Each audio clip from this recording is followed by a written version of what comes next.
Setelah bercerai, suamiku mengusirku dan berkata, tidak akan ada yang mau sama gembel sepertimu. Saat aku berjalan sendirian tak tahu arah, seorang kakek tua turun dari mobil mewah dan bertanya, apakah namamu Fania? Ikut aku. Dan apa yang dia katakan selanjutnya, mengubah segalanya. Sebelum ceritanya dimulai, silahkan tulis di kolom komentar dari daerah mana saja teman-teman yang menonton cerita ini. Jangan lupa like dan subscribe agar channel ini bisa semakin berkembang dan bisa mempersembahkan cerita yang lebih menarik lagi. Malam itu, hujan turun dengan derasnya, seolah langit Jakarta ikut menangisi nasib Fania. Di dalam rumah yang seharusnya menjadi istananya, Fania berdiri menggigil.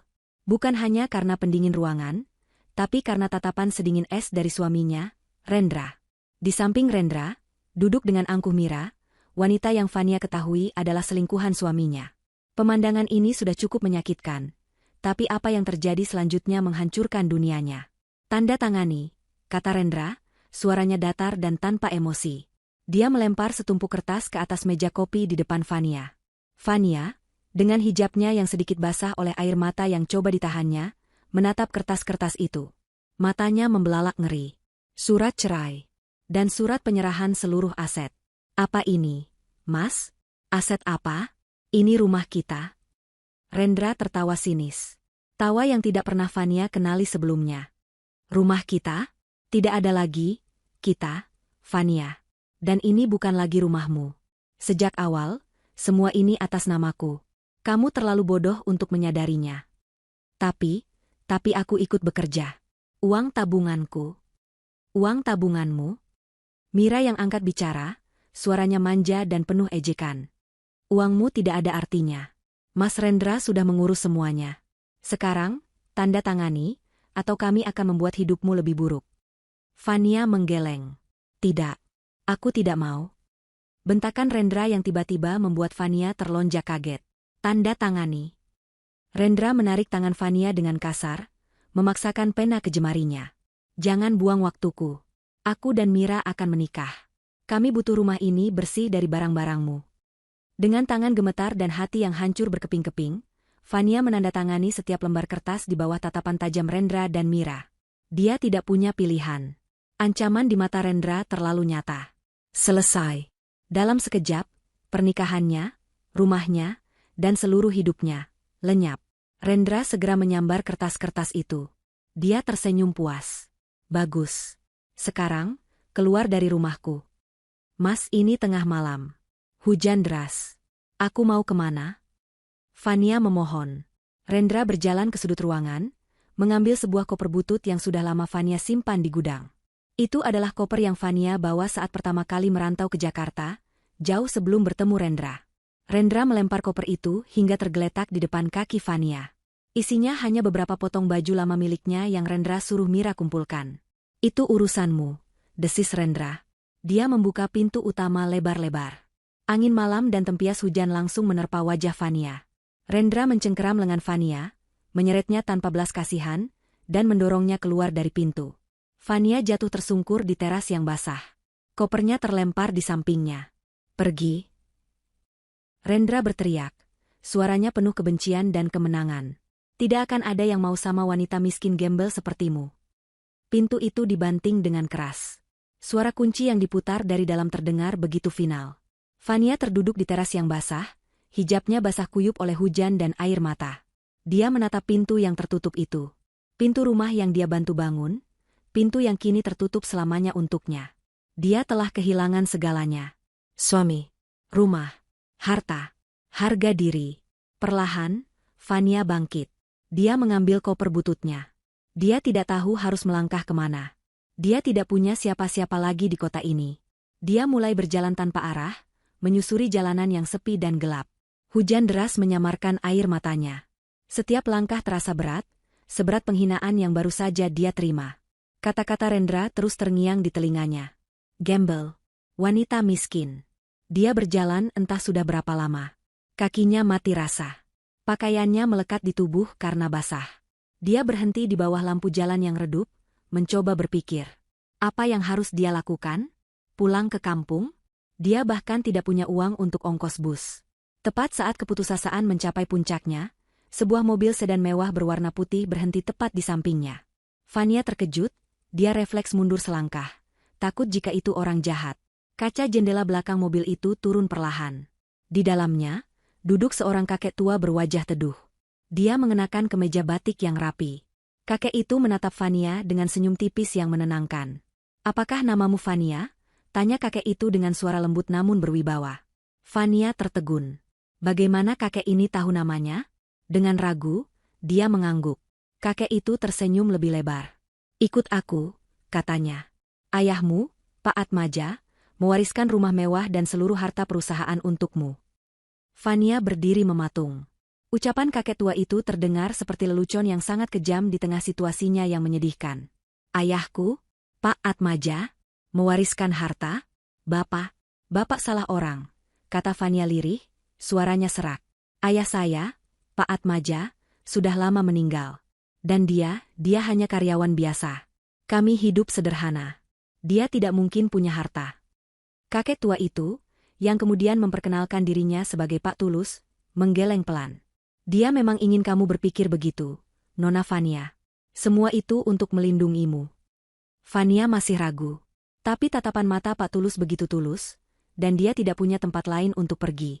Dingin menusuk tulangnya. Akhirnya, dia mengangguk dan masuk ke dalam mobil mewah itu. Kehangatan di dalam mobil terasa begitu kontras dengan dingin di luar dan di hatinya. Pak Tulus memberikan Fania sehelai selimut tebal dari jok depan. Mobil melaju membelah malam. Fania hanya diam, terlalu syok untuk bertanya lebih banyak. Pak Tulus sepertinya mengerti. Dia tidak banyak bicara, hanya sesekali menunjuk ke arah Fania, bahwa mereka akan segera sampai ke tempat yang aman. Mereka tidak menuju ke sebuah rumah mewah, melainkan ke sebuah gedung perkantoran yang sangat tinggi dan modern di pusat kota. Pak Tulus membawanya ke sebuah kantor hukum di lantai atas. Kantor itu luar biasa mewah, tapi juga sangat privat. Setelah Fania diberi minuman hangat dan pakaian kering sederhana yang tampaknya sudah disiapkan, Pak Tulus duduk di hadapannya. "Fania," Pak Tulus memulai, "saya adalah pengacara pribadi ayahmu. Selama ini, saya yang mengurus semua asetnya." "Saya tidak mengerti, Pak. Aset apa?" Pak Tulus meletakkan sebuah map tebal di atas meja. "Ayahmu, Pak Atmaja, adalah pendiri sekaligus pemilik tunggal Adijaya Group." Mulut Fania ternganga. Adijaya Group? Itu adalah salah satu konglomerat terbesar di negara ini. Perusahaan yang cabangnya ada di mana-mana. Fania pernah mendengarnya. Bahkan Rendra pernah mengeluh betapa susahnya menembus tender di perusahaan itu. "Tidak mungkin," bisik Fania. "Ayah saya, dia bekerja di pabrik kecil." "Saya ingat itu." "Itu adalah samaran," jelas Pak Tulus. "Setelah ibumu meninggal, ayahmu mendapat ancaman serius dari pesaing bisnisnya. Dia takut keselamatanmu terancam. Jadi, dia menyembunyikan dirinya dan juga kamu. Dia menciptakan identitas baru sebagai karyawan biasa. Dia membiarkanmu tumbuh dalam kesederhanaan, jauh dari intrik dunia bisnis yang kejam. Dia ingin kamu hidup normal dan aman." Air mata Fania kembali mengalir, tapi kali ini bukan karena sedih. Ini adalah air mata kebingungan, haru, sekaligus rasa bersalah karena tidak tahu kebenaran tentang ayahnya. "Ayahmu sangat mencintaimu, Fania. Dia selalu mengawasimu dari jauh.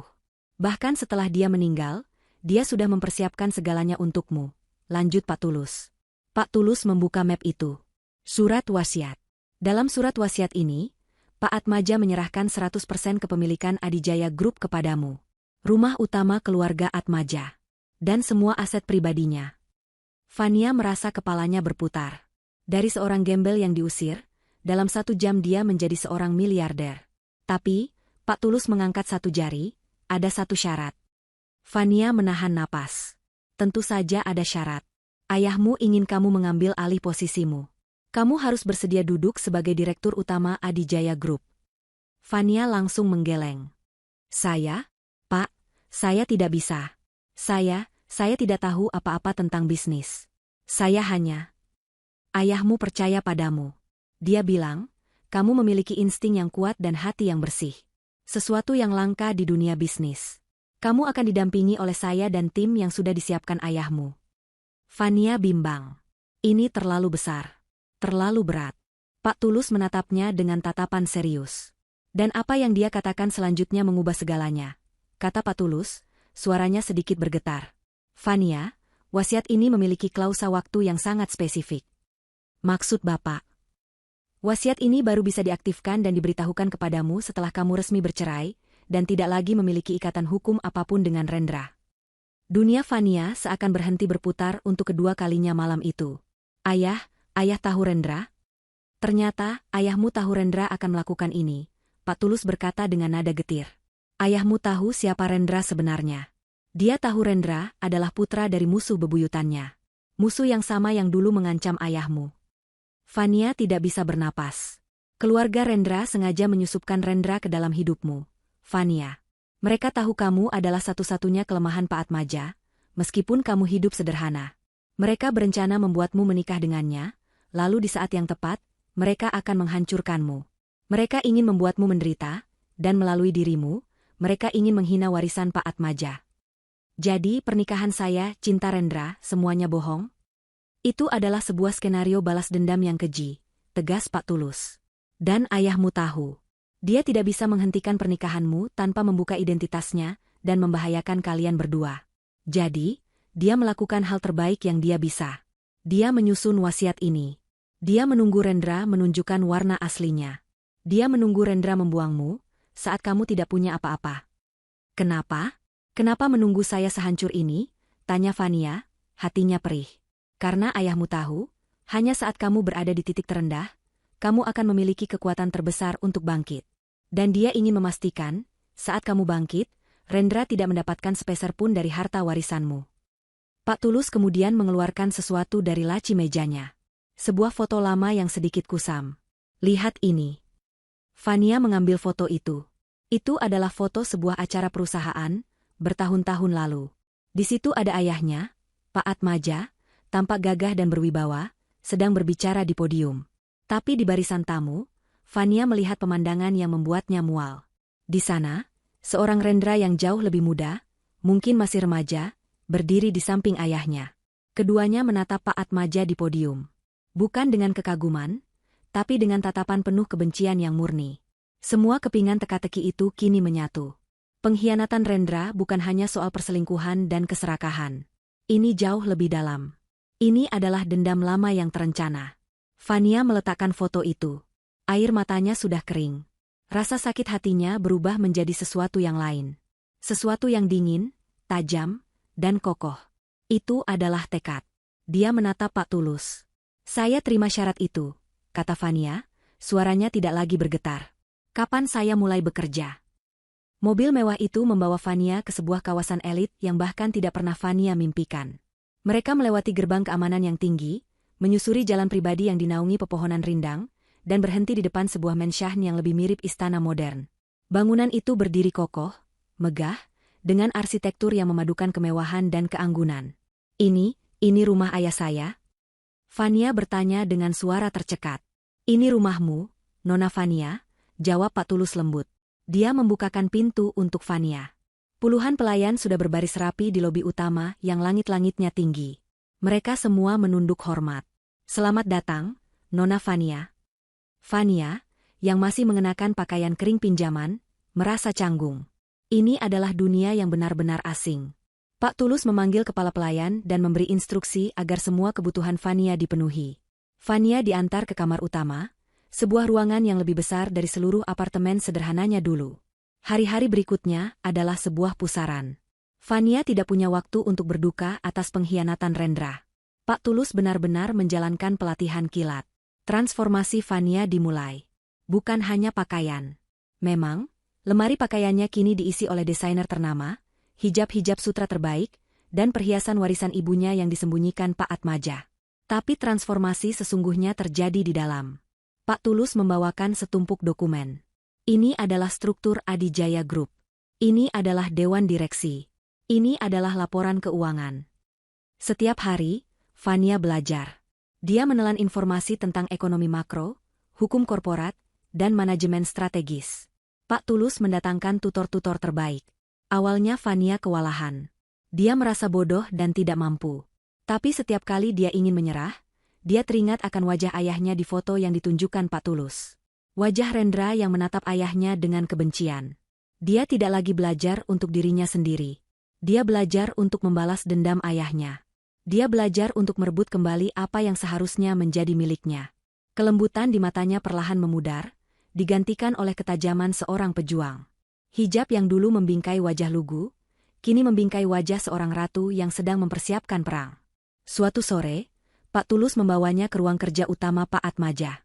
Ruangan itu besar, dipenuhi rak buku tinggi dan aroma kayu mahoni yang khas. "Ayahmu menghabiskan sebagian besar waktunya di sini," kata Pak Tulus. Fania menyentuh meja kerja ayahnya.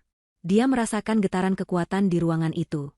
Matanya tertuju pada sebuah lukisan besar di belakang kursi kerja. Lukisan pemandangan. Fania merasa ada yang aneh. "Pak Tulus," panggil Fania. "Lukisan ini?" Pak Tulus tersenyum. Dia menghampiri lukisan itu dan menekan sebuah tombol tersembunyi di bingkainya. Lukisan itu bergeser, memperlihatkan sebuah brankas baja besar yang tertanam di dinding. Jantung Fania berdebar. Pak Tulus memutar kombinasi angka yang rumit dan pintu brankas terbuka. Isinya bukan tumpukan uang atau emas batangan. Isinya adalah puluhan map dokumen, beberapa kaset rekaman lama, dan sebuah buku harian bersampul kulit. "Apa ini?" tanya Fania. "Ini adalah amunisi yang disiapkan ayahmu," kata Pak Tulus. "Ayahmu tahu dia tidak akan hidup lama. Dia tahu keluarga Rendra meracuninya secara perlahan. Dia tidak bisa membuktikannya secara hukum saat itu, jadi dia mengumpulkan semua bukti kejahatan mereka yang lain." Fania membuka satu map. Isinya adalah bukti transfer, foto-foto pertemuan rahasia, dan rincian sabotase bisnis yang dilakukan ayah Rendra terhadap Adijaya Group bertahun-tahun lalu. Dia mengambil sebuah kaset. Itu adalah rekaman suara. Fania memutarnya. Terdengar suara ayah Rendra, mengancam Pak Atmaja. "Kamu pikir kamu bisa menang, Atmaja? Aku akan ambil semua yang kamu punya, bahkan jika itu membutuhkan waktu seumur hidupku. Aku akan hancurkan keluargamu." Fania mengepalkan tangannya. Kebencian Rendra ternyata adalah warisan. Sementara Fania mempersenjatai diri, di belahan kota lain, Rendra dan Mira sedang merayakan kemenangan mereka. Mereka menempati rumah yang dulu ditinggali Fania, membuang semua sisa barang Fania ke tempat sampah. "Akhirnya, Mas, kita berhasil." Mira bergelayut manja di leher Rendra, memegang gelas sampanye. "Sekarang kita kaya raya." Rendra tertawa. "Ini baru permulaan, sayang. Wanita bodoh itu mengira aku hanya mengambil rumah. Dia tidak tahu aku sudah menguras semua rekening gabungan kita. Semua aset atas namaku. Dia tidak punya apa-apa. Lalu, rencana kita selanjutnya apa, Mas?" Mata Rendra bersinar licik. Dia baru saja mendapat kabar dari mata-matanya di dalam Adijaya Group. Perusahaan itu tampak goyah setelah kematian Pak Atmaja, dan belum ada pewaris yang muncul. "Rencana kita," kata Rendra, "adalah mengambil alih Adijaya Group. Perusahaan itu sedang sekarat. Aku akan membelinya dengan harga murah. Itu akan menjadi penghinaan terakhir untuk Pak Atmaja yang sombong itu." Rendra, dengan kesombongan yang membuncah, memutuskan untuk mengumumkan rencananya secara besar-besaran. Dia yakin ini akan menaikkan namanya di dunia bisnis. Keesokan harinya, Rendra mengadakan konferensi pers di sebuah hotel mewah. Puluhan wartawan hadir. Dia berdiri di podium, mengenakan setelan jas termahalnya. Mira duduk di barisan depan, tersenyum bangga.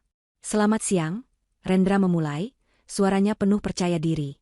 "Hari ini, saya, Rendra, atas nama perusahaan saya, dengan bangga mengumumkan penawaran resmi untuk mengakuisisi Adijaya Group."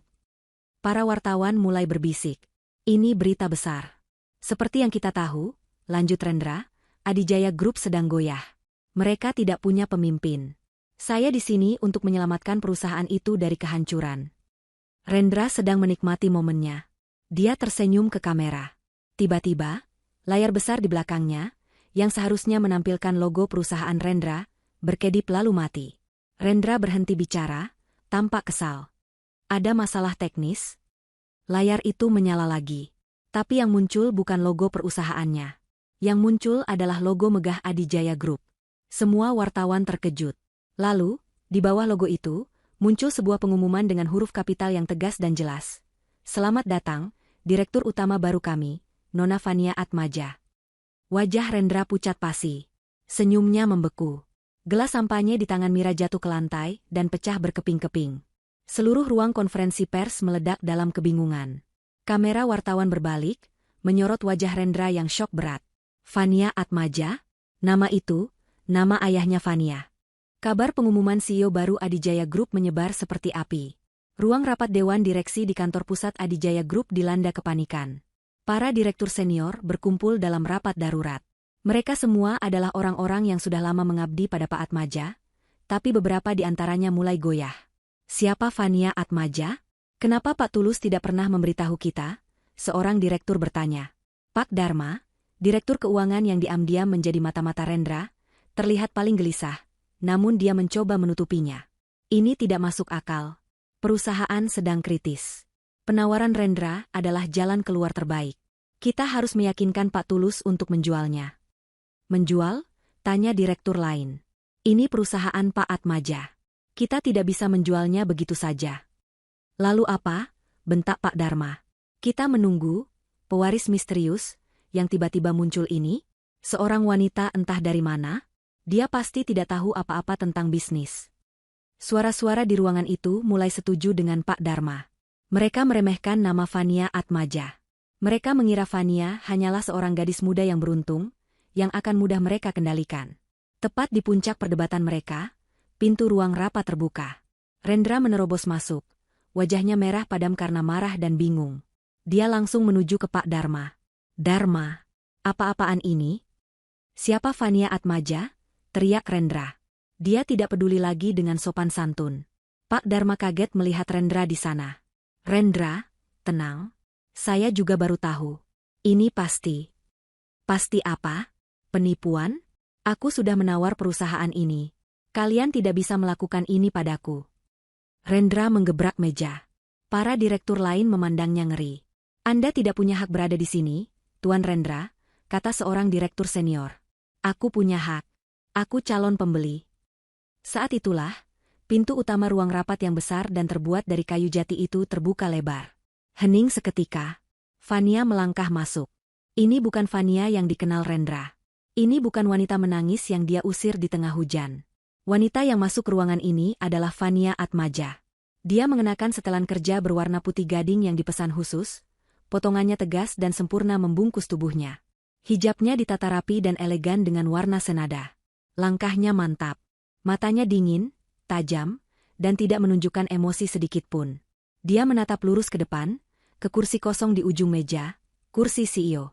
Di belakangnya, berjalan Pak Tulus, membawa tumpukan dokumen. Seluruh ruangan menahan napas. Para direktur terpesona sekaligus terintimidasi. Pak Dharma menelan ludah, keringat dingin mulai membasahi keningnya. Rendra adalah yang paling syok. Mulutnya ternganga. Dia menatap Fania dari ujung rambut sampai ujung kaki. Fania? Suara Rendra terdengar seperti cicitan. Dia tidak percaya dengan apa yang dilihatnya. Fania? Apa yang kamu lakukan di sini? Ini tidak mungkin. Kamu kan gembel. Rendra tertawa histeris, tawa yang terdengar panik. Fania akhirnya berhenti melangkah. Dia berdiri beberapa meter dari Rendra. Dia menoleh, menatap mantan suaminya itu seolah baru pertama kali melihatnya. Dia memandangnya dari atas ke bawah, seolah sedang menilai serangga yang menjijikan. Dia tidak berbicara pada Rendra. Dia menoleh ke Pak Tulus di sampingnya. Pak Tulus, kata Fania, suaranya tenang, jelas, dan bergema di ruangan yang hening itu. Siapa orang ini? Rendra membeku.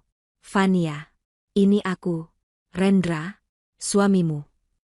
Fania mengangkat satu alisnya yang rapi. Suami? Saya tidak punya suami. Dia kembali menatap Rendra. Dan saya tidak kenal Anda. Anda terlihat seperti tersesat. Fania, jangan main-main, hentikan omong kosong ini. Rendra mulai marah. Fania menekan tombol interkom di meja. Satpam. Tidak sampai 10 detik, 2 petugas keamanan bertubuh besar masuk ruangan. Nona Fania? Fania menunjuk Rendra dengan dagunya. Tolong keluarkan, gembel, ini dari ruang rapat saya. Dia berteriak-teriak dan mengganggu jalannya rapat dewan. Wajah Rendra berubah dari merah menjadi ungu. Gembel. Fania menggunakan kata itu. Kata-katanya sendiri. Fania, beraninya kamu. Kamu akan menyesal. Rendra meronta saat kedua satpam itu memegangi lengannya. Lepaskan aku. Aku Rendra. Aku akan membeli perusahaan ini. Kalian semua akan aku pecat. Tapi cengkeraman satpam itu terlalu kuat. Rendra diseret keluar dari ruang rapat, meninggalkan jejak teriakan dan sumpah serapah yang memalukan. Pintu ditutup. Ruangan kembali hening. Fania berjalan dengan tenang ke kursi utama di ujung meja. Dia duduk. Dia menatap satu persatu wajah direktur di hadapannya. "Selamat pagi," katanya. "Saya Fania Atmaja, pemilik baru dan direktur utama Adijaya Group." Para direktur, termasuk Pak Dharma, menunduk.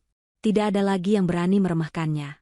"Sebagai tindakan pertama," lanjut Fania, "saya akan melakukan audit penuh terhadap seluruh departemen.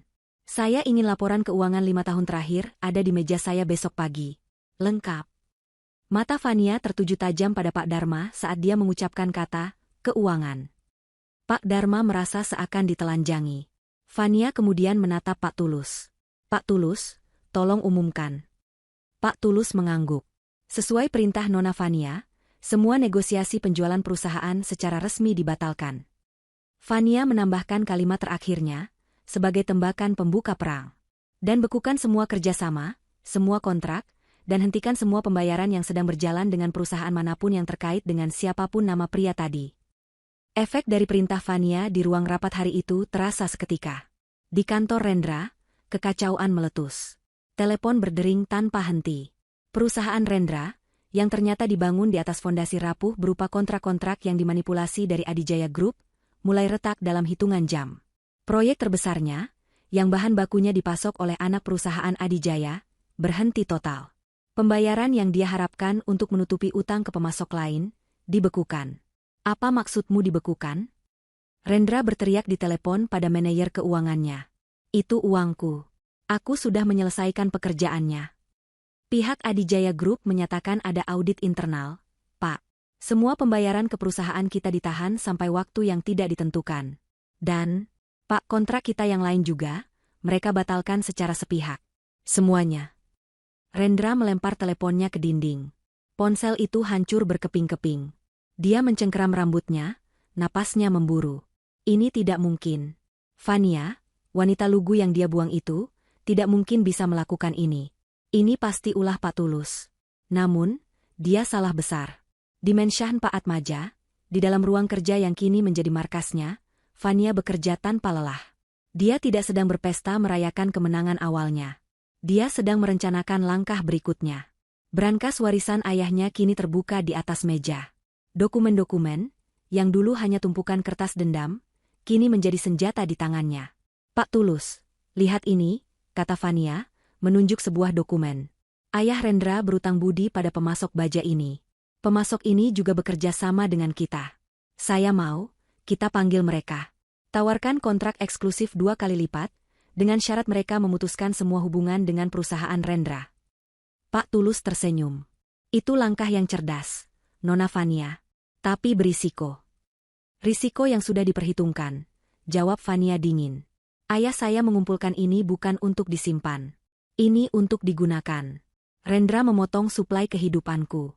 Aku akan memotong suplai udaranya."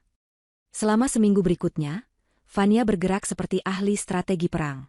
Dia tidak hanya menghentikan kerjasama. Dia secara aktif membajak seluruh ekosistem bisnis Rendra. Satu persatu, pemasok Rendra meninggalkannya. Klien-kliennya, yang mencium bau kebangkrutan, menarik proyek mereka. Bank yang selama ini memujinya, kini menelepon setiap jam menanyakan kapan cicilan utang akan dibayar. Perusahaan Rendra yang sedang menanjak, kini terjun bebas. Di tengah kesibukannya menghancurkan musuh, Fania tidak melupakan misteri terbesarnya. Suatu malam, dia menatap potret besar Pak Atmaja di dinding. "Pak Tulus," panggil Fania, suaranya melembut untuk pertama kali. "Saya tidak percaya ayah meninggal karena kecelakaan mobil biasa." Pak Tulus menghela napas panjang. "Saya juga tidak pernah percaya, Nona, tapi polisi menutup kasusnya." Remblong. "Polisi bisa dibeli. Gunakan semua sumber daya Adijaya Group. Sewa detektif swasta terbaik. Buka kembali kasus itu. Saya mau tahu siapa yang menyabotase mobil ayah. Saya mau tahu siapa yang memberi perintah. Saya ingin mereka semua membayar." "Baik, Nona Fania. Akan saya laksanakan." Sementara itu, istana Rendra dan Mira mulai terasa seperti neraka. Uang tidak lagi mengalir masuk. Kartu kredit Mira ditolak saat dia mencoba berbelanja. Mobil mewah yang dia pamerkan, terancam ditarik oleh Leasing. Rendra, lakukan sesuatu. Mira menjerit, melempar tas bermereknya ke lantai. Aku tidak mau hidup seperti ini. Kamu bilang kamu hebat. Kamu bilang kamu akan mengambil alih Adijaya. Tapi apa? Kita dipermalukan oleh wanita gembel itu. Mantan istrimu yang berhijab itu, dia menertawakan kita. Rendra, yang biasanya arogan, kini terlihat putus asa. Dia sudah mencoba segala cara. Dia mencoba menyuap orang dalam Adijaya, tapi semua orang takut pada Fania. Dia mencoba mencari pinjaman, tapi namanya sudah masuk daftar hitam perbankan. Dia terpojok. Aku punya satu ide lagi, kata Rendra, matanya menyiratkan kelicikan. Apa? Tanya Mira curiga. Rendra mendekat, memegang bahu Mira. Kamu harus menemuinya. Apa? Aku? Menemui gembel itu? Tidak akan pernah. Dengar? Rendra mencengkeram bahu Mira lebih keras. Kamu wanita. Dia wanita. Kamu tahu kelemahannya. Dia mungkin terlihat tegar di luar, tapi di dalam, dia Fania yang sama. Yang cengeng dan pemaaf. Pergi temui dia. Menangis. Memohon. Katakan kamu menyesal. Katakan aku yang salah. Katakan apa saja. Buat dia merasa kasihan. Minta dia untuk menghentikan semua ini. Mira jijik dengan ide itu. Tapi dia lebih jijik dengan kemiskinan. Apa untungnya buatku? Jika dia berhenti, perusahaan kita selamat. Uang kita kembali. Bodoh. Keesokan harinya, Mira benar-benar datang ke lobi Adijaya Group. Dia datang tanpa riasan tebal, mengenakan pakaian sederhana, dan mencoba memasang wajah paling menyedihkan yang dia bisa. Dia menangis di depan resepsionis, memohon untuk bertemu Fania. Fania, yang melihatnya dari CCTV di ruangannya, tersenyum tipis. Biarkan dia naik. Mira masuk ke ruangan Fania. Ruangan CEO yang megah itu membuatnya merasa kerdil. Fania duduk di singgasananya, tenang dan berwibawa. Fania. Mira memulai aktingnya. Dia langsung berlutut. Fania, tolong maafkan aku. Aku tahu aku salah. Aku sudah merampas Mas Rendra darimu. Fania hanya menatapnya, tidak tergerak. Mas Rendra, dia kalut. Fania. Dia tidak bermaksud menyakitimu. Dia stres. Tolong, jangan hancurkan dia. Jangan hancurkan kami. Kami tidak punya apa-apa lagi. Kamu sudah menang, Fania. Tolong ampuni kami. Mira menangis terseduh-seduh, persis seperti yang dia latih. Fania membiarkannya menangis selama 1 menit penuh dalam keheningan. Lalu, Fania menekan sebuah tombol di mejanya. Layar besar di dinding menyala. Di layar, muncul sebuah rekaman CCTV. Rekaman dari rumah Fania dulu, tepat di malam dia diusir. Di rekaman itu, Rendra dan Mira sedang tertawa dan bersulang sampanye. Terdengar suara Mira, akhirnya gembel itu pergi juga. Sekarang kita bisa menikmati semua ini, Mas. Tangisan Mira langsung berhenti. Wajahnya pucat pasi. Fania menatapnya, senyumnya dingin menusuk. Hilaf yang mana maksudmu? Yang ini? Atau yang ini? Fania memutar rekaman lain. Rekaman audio dari brankas ayahnya. Rekaman saat Rendra dan ayahnya merencanakan untuk mendekati Fania bertahun-tahun lalu. Untuk membuat Fania si yatim piatu bodoh itu jatuh cinta. Mira gemetar hebat. Dia tidak tahu Fania memiliki ini. Pergi, kata Fania. Sebelum saya panggil satpam untuk menyeretmu keluar. Seperti aku menyeret mantan suamimu. Mira lari terbirit-birit keluar ruangan, terhina. Setelah Mira pergi, Fania memanggil Pak Tulus. Pak Tulus, kata Fania, saya berubah pikiran. Menghancurkan perusahaannya saja tidak cukup. Dia sudah menghancurkan reputasiku dan ayahku. Apa rencana Anda, Nona? Kirimkan rekaman perselingkuhan Rendra dan Mira yang baru saja saya tunjukkan. Kirimkan ke semua sisa mitra bisnis Rendra yang masih ragu. Kirimkan ke seluruh dewan direksi perusahaan mereka.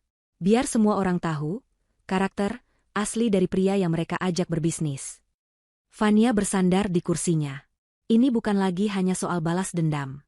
Ini soal keadilan. Dan dia baru saja memulai. Audit penuh yang diperintahkan Fania akhirnya selesai. Hasilnya lebih buruk dari yang dibayangkan. Laporan setebal kamus itu diletakkan di meja Fania. Pak Tulus menunjuk satu bagian. Seperti yang Anda duga, Nona Fania. Ada kebocoran besar selama 5 tahun terakhir. Dan semuanya mengarah ke satu orang. Pak Dharma. Fania mengangguk. Dia sudah menduganya. Laporan itu merinci bagaimana Pak Dharma, sebagai direktur keuangan, telah memanipulasi laporan, menyetujui kontrak-kontrak fiktif, dan mengalirkan dana jutaan dolar dari Adijaya Group ke perusahaan-perusahaan cangkang yang ternyata bermuara ke rekening pribadi Rendra. Ini adalah pengkhianatan di level tertinggi. Rapat umum pemegang saham akan kita adakan minggu depan, kata Fania tegas. Baik, Nona. Saya akan siapkan materinya. Dan satu hal lagi, Pak Tulus, tambah Fania. Kirimkan undangan resmi ke Rendra. Pak Tulus terkejut. Mengundang Rendra? Nona, untuk apa? Dia bukan pemegang saham. Dia musuh. Fania tersenyum tipis. Justru karena dia musuh, saya akan memberinya satu panggung terakhir. Saya tidak hanya ingin dia jatuh, Pak Tulus. Saya ingin seluruh dunia melihat dia jatuh. Dan saya ingin dia tahu, saya yang mendorongnya. Di tempat lain, Rendra menerima undangan tebal berwarna emas dari Adijaya Group. Dia membukanya dengan tangan gemetar. Undangan rapat umum pemegang saham. Dan di bagian bawah, ada catatan pribadi yang ditulis tangan oleh Fania, ditunggu kehadiranmu. Ada hal penting yang perlu kita diskusikan secara damai. Wajah Rendra yang muram langsung bersinar. Damai? Dia menulis damai. Mira, yang sedang mengepak barang-barang mereka untuk pindah ke apartemen sewaan yang jauh lebih kecil, menatapnya sinis. Kamu bodoh? Dia baru saja menghancurkan reputasimu. Dia mengirim video kita ke semua orang. Dan kamu pikir dia mau damai? Kamu yang tidak mengerti. Rendra membentak, arogansinya kembali. Dia masih mencintaiku. Aku tahu itu. Semua ini, serangan ini, hanya taktik agar aku kembali padanya. Dia ingin aku memohon. Dia ingin aku berlutut. Dan sekarang, dia sadar dia sudah keterlaluan. Dia ingin negosiasi. Gembel itu tidak bisa hidup tanpaku. Sementara itu, Pak Dharma yang panik, segera menemui Rendra secara rahasia. Audit itu telah membuatnya terpojok. Rendra, kita habis, kata Pak Dharma, wajahnya pucat dan berkeringat. Dia tahu. Fania tahu semuanya. Laporan audit itu membongkar semua yang kita lakukan. Tenang, kata Rendra, merasa di atas angin. Dia mengundangku ke RUPS. Dia mau berdamai. Berdamai? Pak Dharma menatapnya seolah Rendra sudah gila. Dia akan menyerahkan kita ke polisi. Tidak jika kita menyerangnya lebih dulu, kata Rendra licik. Kamu masih di dalam. Kamu siapkan sabotase. Ganti materi presentasinya. Matikan mikrofonnya. Lakukan apa saja untuk membuatnya terlihat bodoh di depan pemegang saham. Saat dia panik, aku akan masuk sebagai penyelamat. Aku akan mengambil alih panggung. Hari RUPS tiba. Ballroom Hotel Bintang 5 itu penuh sesak. Para pemegang saham, eksekutif, dan beberapa wartawan khusus telah berkumpul. Ada bisik-bisik tegang di udara. Semua orang ingin melihat CEO baru yang misterius dan kejam ini. Rendra datang, mengenakan setelan terbaiknya yang tersisa, berusaha terlihat percaya diri. Dia duduk di barisan depan, seolah dia adalah tamu kehormatan. Pak Dharma duduk di meja dewan, wajahnya tegang, tangannya terus-menerus mengelap keringat di telapak tangannya. Lampu meredup. Fania melangkah ke atas panggung. Dia mengenakan pakaian berwarna merah marun yang kuat, dengan hijab yang serasi. Dia memancarkan aura kekuasaan yang tak terbantahkan. Selamat pagi, para pemegang saham, dewan direksi, dan para tamu. Fania memulai, suaranya tenang dan jelas. Hari ini, kita tidak hanya akan membahas angka-angka. Hari ini, kita akan membahas tentang kebersihan. Rendra tersenyum miring. Dia memberi isyarat pada Pak Dharma. Pak Dharma mengangguk. Fania melanjutkan, selama sebulan terakhir, kami telah melakukan audit internal menyeluruh. Tepat saat Fania berbicara, layar besar di belakangnya, yang seharusnya menampilkan grafik, tiba-tiba mati. Mikrofon Fania juga mati. Hening. Pak Dharma tersenyum tipis. Rendra bersiap untuk berdiri. Tapi Fania tidak panik. Dia bahkan tidak goyah. Dia hanya tersenyum ke arah Pak Dharma. Sepertinya ada sedikit gangguan teknis, katanya. Suaranya tetap terdengar jelas ke seluruh penjuru ruangan tanpa mikrofon. Tapi tidak masalah. Fania menjentikkan jarinya.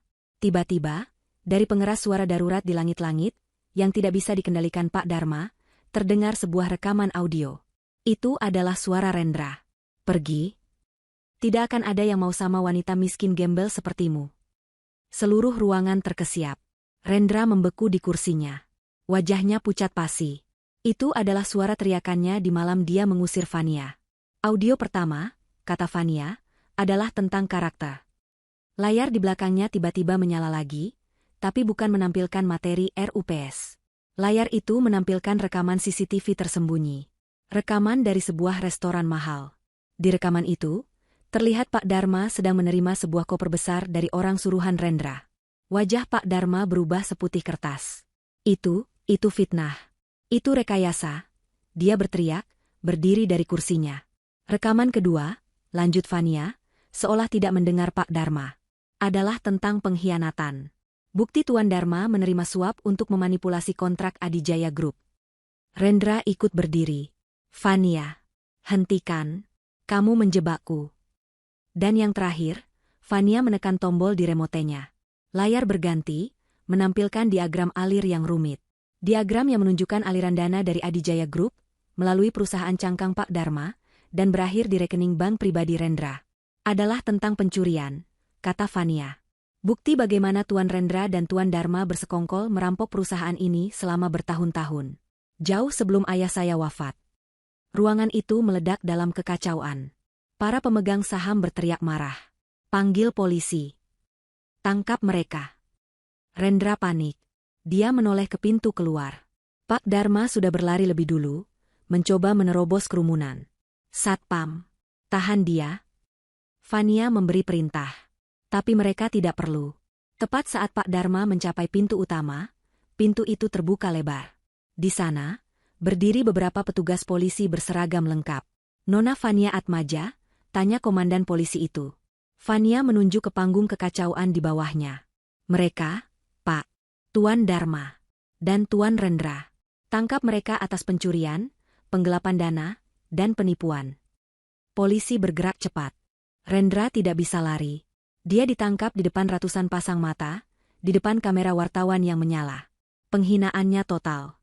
Saat dia diborgol dan diseret keluar, matanya bertemu dengan mata Vania di atas panggung. Vania hanya menatapnya. Dingin. Tanpa emosi.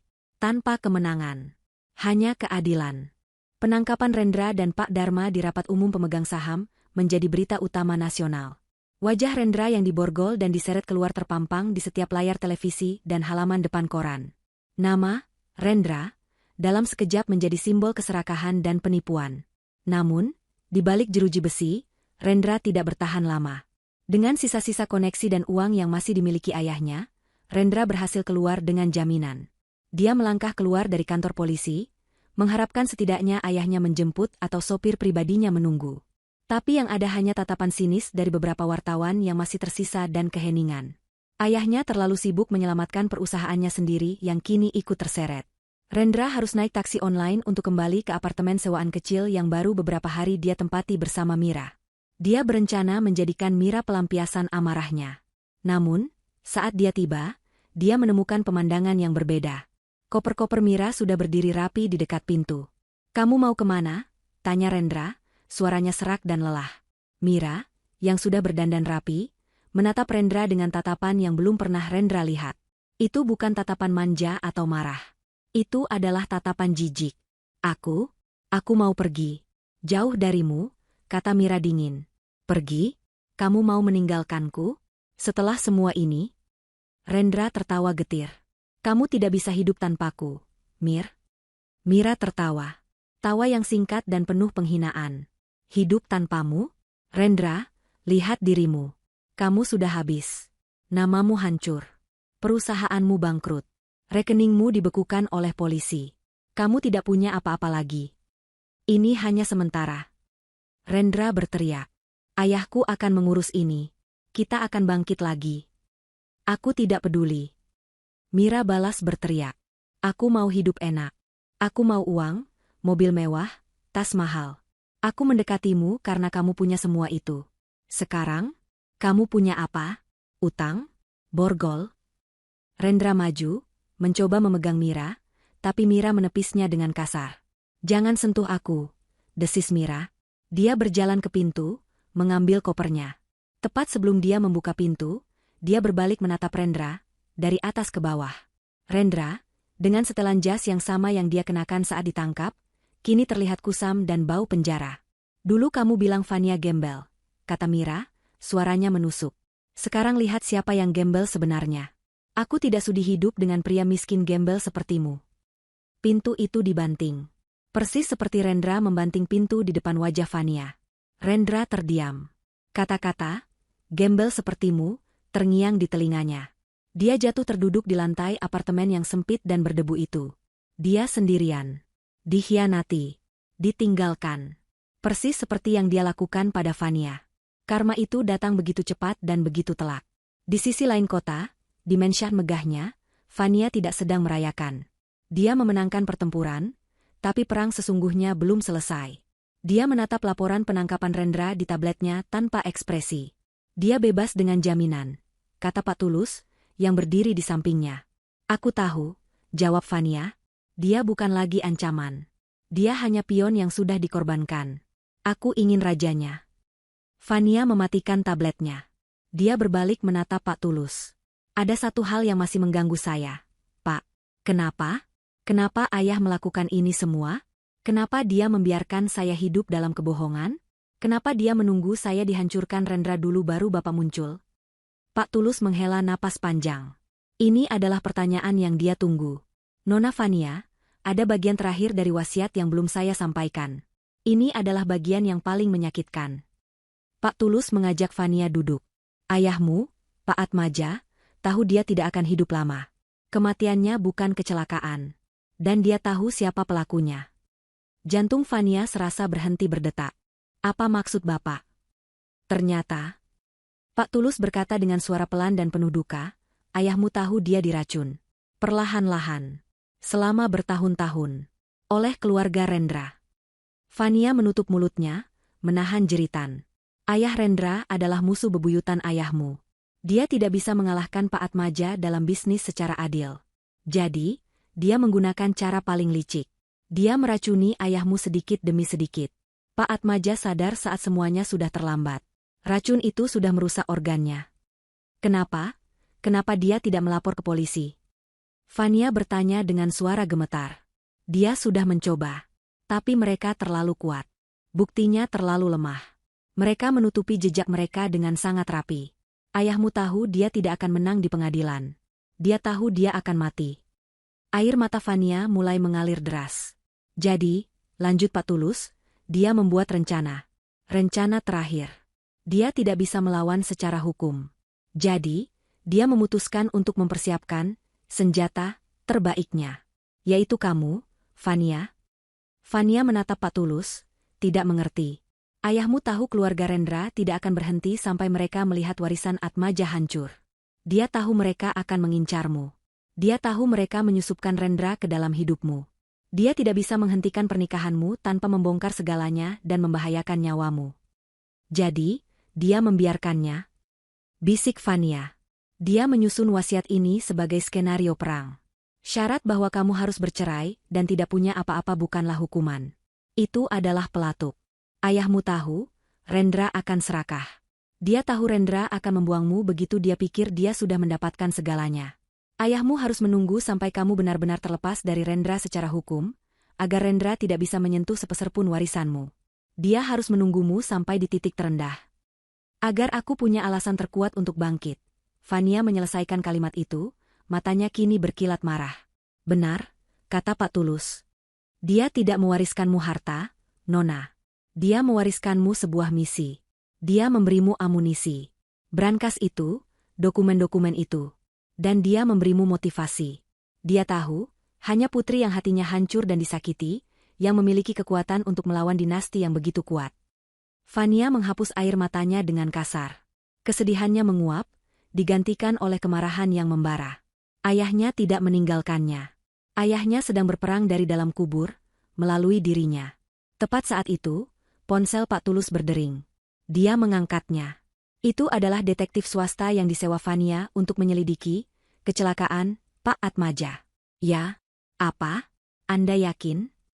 Kirimkan rekamannya sekarang. Pak Tulus menutup telepon. Wajahnya tegang. Nona, mereka menemukannya. Menemukan apa? Rekaman CCTV lama dari sebuah restoran, dekat lokasi, kecelakaan, mobil ayahmu. Rekaman yang selama ini hilang dari arsip polisi. Rekaman itu menunjukkan, 1 jam sebelum kecelakaan, mobil ayah Rendra terlihat di bengkel kecil tempat mobil ayahmu diservis hari itu. Dan rekaman lain dari lobi rumah sakit beberapa minggu sebelumnya. Menunjukkan ayah Rendra menyamar sebagai petugas kebersihan, memberikan sebotol minuman kepada ayahmu. Itu dia. Bukti yang selama ini dicari. Bukan lagi kecelakaan. Ini adalah pembunuhan berencana. Dengan bukti baru di tangan, Fania tidak lagi bergerak dalam bayang-bayang. Dia tidak lagi puas hanya dengan menjatuhkan Rendra, si pion yang kini tidak berdaya. Dia mengarahkan seluruh kekuatan Adijaya Group pada sang raja, ayah Rendra. Pak Tulus, kata Fania dalam rapat darurat keesokan paginya. Saya tidak mau ini hanya menjadi kasus hukum. Saya mau ini menjadi eksekusi publik. Gunakan firma hukum terbaik di negara ini. Ajukan tuntutan pidana atas pembunuhan berencana terhadap Pak Atmaja.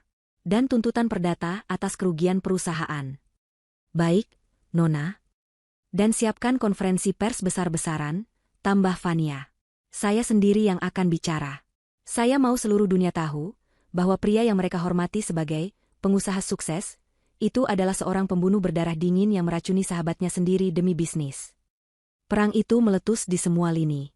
Firma hukum Fania membongkar kasus lama Pak Atmaja. Rekaman CCTV yang ditemukan menjadi berita utama. Para saksi yang dulu diam karena takut, kini mulai berani buka suara setelah melihat Adijaya Group ada di belakang mereka. Konferensi pers Fania mengguncang dunia bisnis. Fania berdiri di podium, hijabnya hitam tanda berkabung sekaligus tanda perang. Dia menceritakan semuanya. Tentang ayahnya, tentang racun, tentang Rendra yang disusupkan, tentang pengusiran dirinya. Dia berbicara dengan tenang, tapi setiap katanya menusuk tajam. Dia bukan lagi Fania si korban. Dia adalah Fania sang penuntut keadilan. Imperium bisnis keluarga Rendra, yang sudah goyah karena ulah Rendra, kini hancur lebur. Begitu tuduhan pembunuhan muncul, para investor melarikan diri. Bank-bank serempak menarik semua pinjaman. Saham perusahaan mereka anjlok menjadi nol. Ayah Rendra, yang sombong dan merasa tak tersentuh, akhirnya ditangkap di kantornya sendiri. Dia bahkan tidak melawan. Dia sudah tahu dia kalah. Fania telah membalaskan dendam ayahnya. Dia telah membersihkan nama Pak Atmaja. Dia telah merebut kembali kehormatannya. Tapi bagaimana dengan Rendra? Kejatuhan ayahnya adalah paku terakhir di peti mati Rendra. Dia kini benar-benar sendirian. Uang jaminannya ditarik. Dia menjadi buronan, tapi dia tidak punya tempat untuk lari. Dia tidak punya uang sepeser pun. Dia menjual jam tangan mewahnya yang tersisa untuk makan beberapa hari. Setelah itu, dia benar-benar nol. Rendra, pria yang dulu menghina Fania sebagai gembel, kini menjalani arti kata itu sesungguhnya. Dia tinggal di sebuah kontrakan petak yang kumuh, berdesakan dengan belasan orang lain. Dia mencoba mencari pekerjaan. Tapi wajahnya ada di mana-mana. Setiap dia mencoba melamar sebagai kuli bangunan atau tukang cuci piring, orang-orang akan mengenalinya. Hei, bukannya ini Rendra si penipu yang di TV? Dia akan diusir, diludahi, bahkan terkadang dipukuli oleh orang-orang yang merasa tertipu olehnya atau sekadar melampiaskan amarah. Dia akhirnya berakhir di jalanan. Tidur di bawah jembatan, mengais makanan sisa dari tempat sampah restoran. Pakaiannya compang-camping. Tubuhnya kurus dan bau. Janggutnya tumbuh liar. Dia bukan lagi Rendra yang tampan dan arogan. Dia adalah bayangan dari seorang pria, hantu yang berkeliaran di jalanan yang dulu dia kuasai. Dia akhirnya mengerti rasa lapar, rasa dingin, dan rasa putus asa yang sesungguhnya. Suatu hari, Pak Tulus datang ke ruang kerja Fania. Fania sedang meninjau laporan untuk membangun yayasan amal atas nama ayahnya. Nona Fania, kata Pak Tulus, semua sudah selesai. Perusahaan ayah Rendra dinyatakan bangkrut. Aset-aset mereka akan disita dan dilelang oleh negara dan bank untuk membayar ganti rugi. Bagus, kata Fania, tanpa mengalihkan pandangan dari laporannya. Ada satu hal lagi, kata Pak Tulus ragu. Aset pribadi Rendra yang dulu dia beli menggunakan uang Anda, rumah yang dulu Anda tinggali bersamanya, akan dilelang oleh bank minggu depan. Fania berhenti menulis. Rumah itu, simbol dari pernikahannya yang palsu. Simbol dari penghinaan terbesarnya. Tempat di mana dia didorong keluar di tengah malam. Fania menatap Pak Tulus. Matanya yang tadi tenang, kini kembali menajam. Cari tahu kapan dan di mana lelangnya, katanya. Saya akan ke sana. Hari pelelangan itu tiba. Cuaca mendung, seolah alam bersiap menyaksikan babak akhir sebuah tragedi. Rumah yang dulu menjadi istana Vania dan Rendra, kini berdiri kaku dan dingin. Catnya sedikit kusam, tamannya tak terurus. Bank telah memasang spanduk lelang besar di depannya. Puluhan orang berkumpul di halaman depan. Para investor properti, pasangan muda yang mencari rumah idaman, dan beberapa spekulan. Di antara kerumunan itu, di sudut paling belakang, berdiri sesosok pria. Pakaiannya kotor dan compang-camping. Janggutnya tumbuh liar, rambutnya gimbal tak terurus, dan bau asam keringat menusuk hidung siapa saja yang berani mendekat. Tidak ada yang mengenali sosok itu. Tidak ada yang tahu bahwa gembel itu adalah Rendra, sang mantan pemilik rumah yang angkuh. Rendra menatap rumah itu dengan tatapan nanar. Ini adalah benteng terakhirnya. Simbol terakhir dari kejayaannya. Setelah berbulan-bulan hidup di jalanan, tidur di bawah jembatan, dan mengais makanan dari tempat sampah, dia mendengar kabar pelelangan ini. Dengan sisa tenaga, dia berjalan kaki puluhan kilometer hanya untuk bisa melihat rumah ini untuk terakhir kalinya. Dia tidak datang untuk membeli. Dia datang karena delusi. Jauh di dalam hatinya yang hancur, dia masih berhayal. Mungkin akan ada keajaiban. Mungkin para peserta lelang akan memandangnya, merasa kasihan, dan membatalkan lelang ini. Mungkin Vania akan muncul, menangis, dan menyadari bahwa dia sudah menghukum Rendra terlalu keras, lalu mengembalikannya ke pelukannya. Itu adalah satu-satunya harapan yang membuatnya tetap hidup. Juru lelang memulai. Baik, kita mulai untuk aset di Jalan Kencana nomor 7. Sebuah rumah mewah di atas tanah 1000 meter persegi. Harga dibuka di angka 5 miliar rupiah. Hati Rendra serasa diremas. 5 miliar. Dulu dia membeli rumah itu dengan uang Vania, dan dia merasa seperti raja. Sekarang, angka itu terdengar seperti ejekan. 5 miliar 500 juta, teriak seorang bapak berkemeja batik. 6 miliar, sahut seorang wanita muda yang tampak seperti investor. Harga terus naik. 6,5 miliar. 7 miliar. Para penawar mulai berguguran. Rendra menyaksikan setiap kenaikan harga seperti palu godam yang menghantam dadanya. Itu rumahku. Itu milikku. Dia ingin berteriak, tapi suaranya tercekat di tenggorokan. Dia hanya gembel. Siapa yang akan mendengar gembel? Tinggal 2 penawar serius. Tawar-menawar berlangsung alot. 8 miliar 100 juta. 8 miliar 200 juta. Penawar pertama tampak berpikir. Juru lelang mengangkat palunya. 8 miliar 200 juta sekali. 8 miliar 200 juta 2 kali. Rendra menutup matanya. Habis sudah. Harapannya, hidupnya, segalanya. Saya tawar 3 kali lipat. Tunai. Suara itu tidak keras. Tapi suara itu tenang, dingin, dan penuh kuasa. Suara itu membelah kerumunan seperti pisau tajam. Seluruh ruangan terdiam. Semua orang, termasuk juru lelang yang palunya terhenti di udara, menoleh ke sumber suara. Rendra membuka matanya. Di gerbang utama, di samping sebuah mobil sedan putih mengkilap yang Rendra kenali sebagai mobil Pak Tulus, berdirilah Vania. Dia mengenakan setelan celana panjang berwarna hitam pekat. Hijabnya berwarna senada, membingkai wajahnya yang tenang. Dia tidak menatap kerumunan. Dia tidak menatap juru lelang. Dia hanya menatap lurus ke rumah itu. Pak Tulus berdiri selangkah di belakangnya, memegang koper kerja. Juru lelang tergagap.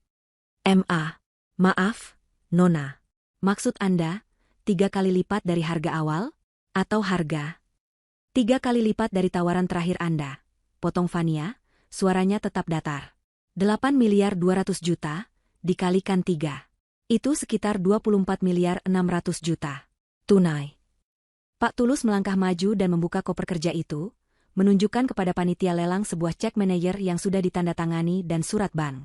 Kerumunan meledak dalam bisikan. Ini gila. Siapa wanita ini? Membeli rumah seharga 8 miliar dengan harga hampir 25 miliar? Tunai? Ini bukan membeli, ini adalah pernyataan. 2 penawar terakhir tadi langsung menggelengkan kepala dan mundur. Mereka tidak bisa bersaing dengan level kegilaan ini. Juru lelang, yang wajahnya berkeringat, dengan cepat menemukan suaranya kembali. Dia tidak peduli alasannya, yang penting komisinya akan meroket. 24 miliar 600 juta rupiah. Sekali, 2 kali, dan terjual. Kepada Nona Fania Atmaja, kata Pak Tulus tegas. Nama itu, nama yang menghantui Rendra siang dan malam. Fania tidak menunggu. Dia bahkan tidak melihat ke arah juru lelang. Begitu palu diketuk, dia berbalik badan dan berjalan kembali menuju mobilnya, seolah urusannya telah selesai. Dia telah membeli rumah seharga puluhan miliar, semudah membeli kacang goreng. Bagi Rendra, pemandangan itu menyalakan sebuah api harapan yang gila di dalam otaknya yang sudah lama rusak. Dia beli rumah itu. Dia tidak membiarkannya jatuh ke tangan orang lain. Kenapa? Kenapa dia rela membayar 3 kali lipat? Hanya ada satu jawaban. Satu jawaban yang masuk akal bagi Rendra. Dia masih mencintaiku. Rendra tiba-tiba mendapat kekuatan. Dia tidak peduli lagi dengan tatapan jijik orang-orang. Dia berlari. Dia menerobos kerumunan, mendorong bapak-bapak dan ibu-ibu yang kaget. Fania. Fania, tunggu, teriaknya. Suaranya serak dan parau, lebih mirip lolongan binatang. Fania sudah mencapai pintu mobilnya. Pak Tulus hendak membukakan pintu. Fani. Rendra berhasil mencapainya. Dia tidak peduli dengan Pak Tulus atau satpam yang kini berjaga. Dia jatuh tersungkur. Dia bersujud dan memeluk kaki Fania. Memeluk sepatu hak tinggi mahal yang kini kotor oleh lumpur dari tangan Rendra. Fania. Fania, jangan pergi. Rendra menangis. Air mata bercampur dengan kotoran di wajahnya. Pak Tulus dan satpam bergerak maju, tapi Fania mengangkat sebelah tangannya. Memberi isyarat agar mereka berhenti. Dia menunduk. Menatap kepala Rendra yang tertutup rambut gimbal di kakinya. Fania, apa yang kamu lakukan? Rendra terisak-isak. Wajahnya masih mencium sepatu Fania. Kenapa kamu beli rumah ini, Fania? Ini rumah kita. Dia mendongak. Matanya yang merah dan gila menatap Fania penuh harap. Kamu masih mencintaiku, kan? Bisiknya, suaranya bergetar antara harapan dan ketakutan. Kamu melakukan ini semua untuk kita kembali, kan? Kamu ingin memberiku pelajaran? Aku tahu. Dan aku sudah belajar. Fania, aku sudah belajar. Tolong bawa aku kembali. Keheningan menyelimuti jalanan itu. Kerumunan peserta lelang yang tadi berbisik-bisik, kini terdiam, menyaksikan drama yang lebih intens dari lelang manapun. Mereka melihat seorang gembel bersujud di kaki seorang wanita kaya raya yang berhijab elegan. Fania menatap Rendra. Tatapannya tidak mengandung cinta. Tidak mengandung benci. Tidak mengandung apa-apa. Hanya dingin. Sedalam lautan di musim beku. Dia mengingat malam itu. Malam di mana dia bersujud, memohon di depan pintu yang tertutup, di tengah hujan. Dan pria ini membanting pintu di depan wajahnya. Tolong aku, Fania.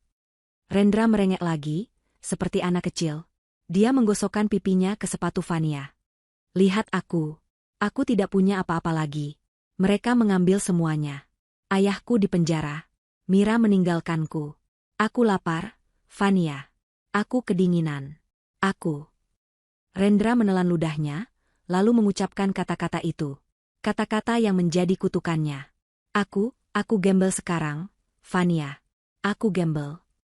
Dia menatap Fania, mengharapkan belas kasihan.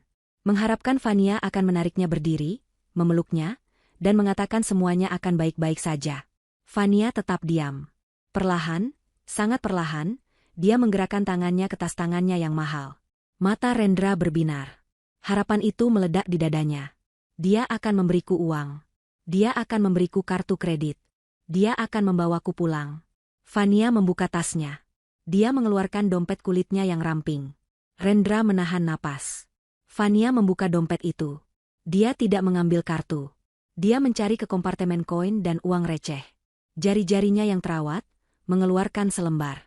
Bukan selembar uang 100.000. Bukan 50.000. Selembar uang ribuan. Kotor dan lecek. Mungkin uang kembalian parkir. Rendra menatap uang itu, bingung. Fania memegang uang ribuan itu di antara jari telunjuk dan jari tengahnya. Dia tidak memberikannya ke tangan Rendra. Dia menjatuhkannya. Selembar uang itu melayang pelan, berputar di udara, sebelum mendarat di atas aspal yang kotor, tepat di antara kedua lutut Rendra. Kemudian, Fania berbicara.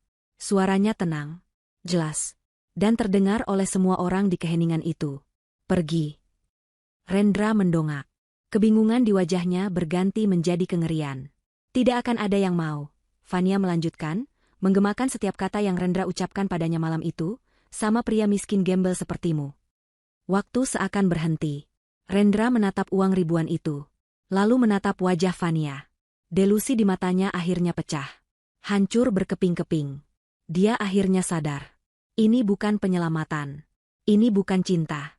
Ini adalah eksekusi. Dia tidak membeli rumah itu untuk mereka. Dia membelinya agar Rendra tidak akan pernah bisa memilikinya. Dia rela membayar 3 kali lipat hanya untuk menunjukkan betapa Rendra tidak ada harganya. Uang ribuan itu adalah penghinaan terakhir. Penutup dari segalanya. Tidak. Rendra mulai menggeleng. Tidak. Fania, jangan. Fania berbalik. Dia tidak menoleh lagi. Dia membersihkan bagian sepatunya yang tadi dipegang Rendra ke trotoar, lalu melangkah masuk ke dalam mobil. Pak Tulus menutup pintu dengan hormat. Fania AA. Rendra menjerit. Jeritan itu bukan lagi jeritan harapan. Itu adalah jeritan jiwa yang hancur. Jeritan pria yang menyadari bahwa dia telah kehilangan segalanya. Selamanya, karena kesombongannya sendiri. Fania AA. Jangan tinggalkan aku. Tidak AA. Mobil putih itu melaju pelan. Di dalam mobil, Fania menatap lurus ke depan. Pak Tulus duduk di kursi penumpang depan. Sopir menyetir dengan tenang. Kita mau kemana, Nona Fania? Pak Tulus bertanya lembut. Fania menatap rumah itu sekali lagi lewat spion. Rumah yang menjadi saksi cintanya yang tulus, dan pengkhianatan yang paling keji. Bakar rumah itu, kata Fania. Sopir itu sedikit terbatu kaget. Pak Tulus menoleh, menatap Fania. Nona? Hubungi tim, kata Fania, suaranya tidak bergetar. Saya tidak mau merenovasinya. Saya mau rumah itu rata dengan tanah. Bakar semua kenangan buruk di dalamnya. Saya tidak mau ada satupun jejak Rendra yang tersisa di dunia ini. Pak Tulus terdiam sesaat, lalu dia tersenyum. Sebuah senyum tulus yang jarang terlihat. Lalu tanahnya, Nona? Fania akhirnya tersenyum tipis. Senyum pertama yang terlihat tulus hari itu. Tanahnya akan kita gunakan. Di atas neraka itu, kita bangun panti asuhan. Atas nama almarhum ayah dan ibu saya. Biarlah tempat yang penuh kebencian itu menjadi sumber cinta kasih bagi anak-anak yang membutuhkan. Pak Tulus mengangguk. Sebuah perintah yang sangat bijaksana, Nona Fania.